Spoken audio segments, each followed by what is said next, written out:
ki fi shi farin ciki. In ya ga yana bakin ciki, ki fi shi bakin ciki, ki yi kokarin kwantar mishi da hankali. Ta ce ya ke ƴata, ki lura da lokacin da mijinki yake bukatan abinci.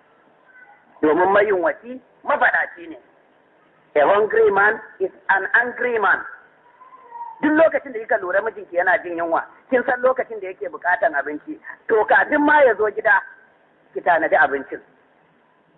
Idan kika tanadi abincin yana zuwa, bayan kin tare shi tara irin na mata musulmi a halin sunna, to ki gabatar miki da abinci. Dama abincin ore yana da hikimul.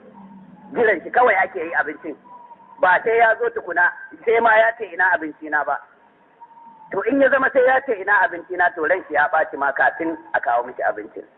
Wani ma sai ya ji kuma ban sha'awan abincin ma, wani ma sai ya fushi, abincin ya kawo sai ya fita, ya je hotel, ya je ya ci mai lafiya sai ya shiga duk ran girkin ki